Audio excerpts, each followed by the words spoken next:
Kisah Nona dari Salor. Di sebuah kampung yang terletak di tepian danau Rawa Biru, hiduplah seorang nona bernama Yosefa. Ia adalah gadis yang baik hati, rajin membantu keluarganya, dan mahir dalam mengolah sagu, bahan pangan utama penduduk di kampungnya. Kulitnya dulu halus dan bersih, serta rambut hitam panjangnya selalu terurai indah. Namun, suatu hari, tanpa sebab yang jelas, tubuhnya mulai ditumbuhi bercak-bercak kasar. Penyakit kulit yang disebut eskadu oleh penduduk setempat itu membuatnya dijauhi. Wanita cantik harus punya kulit bersih. Begitu kata para lelaki muda di kampungnya. Mereka yang dulunya sering bercanda dengannya kini mulai menjaga jarak.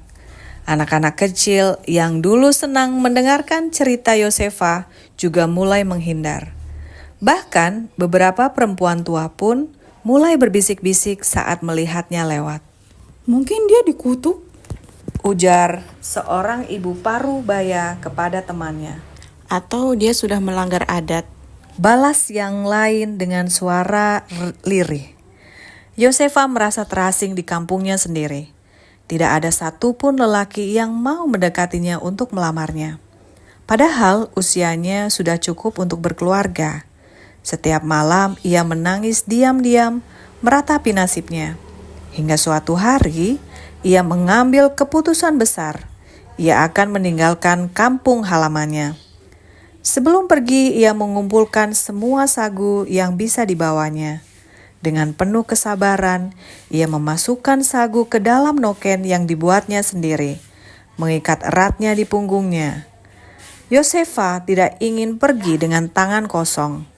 Ia merasa sagu dari Rawa Biru adalah satu-satunya warisan yang bisa ia bawa sebagai bekal perjalanan panjangnya. Perjalanan ke Salor tidaklah mudah.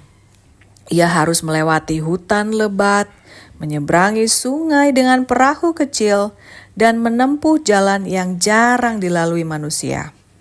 Namun, tekadnya sudah bulat. Dengan langkah mantap, ia meninggalkan Rawa Biru dan berjalan ke arah barat menuju Salor. Sesampainya di Salor, ia bertemu dengan seorang pemuda bernama Tobe. Berbeda dengan lelaki di kampungnya dulu, Tobe tidak memandang dengan tatapan jijik atau penuh kasihan. Ia justru kagum dengan keberanian Yosefa yang berjalan jauh seorang diri. Tanyanya suatu hari. Yosefa mengangguk pelan.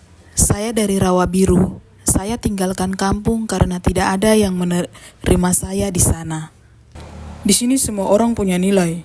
Tidak ada yang tolak hanya karena kulitnya. Hati Yosefa terasa sangat hangat mendengar kata-kata itu. Di Salor, ia tidak lagi dipandang sebelah mata. Ia mulai menanam sagu di lahan yang luas dan tak disangka-sangka, sagu yang ia bawa dari Rawa Biru tumbuh subur di tanah Salor. Orang-orang pun berbondong-bondong membantunya. Dan tak lama kemudian, Salor menjadi tempat dengan hasil sagu yang melimpah. Tobe yang semakin lama semakin dekat dengan Yosefa, akhirnya melamar menjadi istri. Hidup Yosefa berubah. Ia yang dulu diasingkan, kini menemukan kebahagiaan. Namun, sebuah keanehan terjadi. Sejak kepergian Yosefa, pohon sagu di Rawa Biru tak lagi tumbuh subur seperti dulu. Para tetua mulai berbisik bahwa tanah itu telah kehilangan berkatnya, karena Yosefa telah membawa pergi semua sagu yang ada. Ini mungkin hukuman bagi kita karena kita menolak Yosefa. Kata salah seorang tetua. Sejak saat itu, Rawa Biru tak lagi dikenal sebagai tanah yang subur bagi sagu. Sementara di Salor, pohon sagu tumbuh dengan baik, seolah membawa berkah dari seorang gadis yang dulu terusir dari kampungnya sendiri. Yosefa mungkin telah kehilangan tempat di kampung asalnya.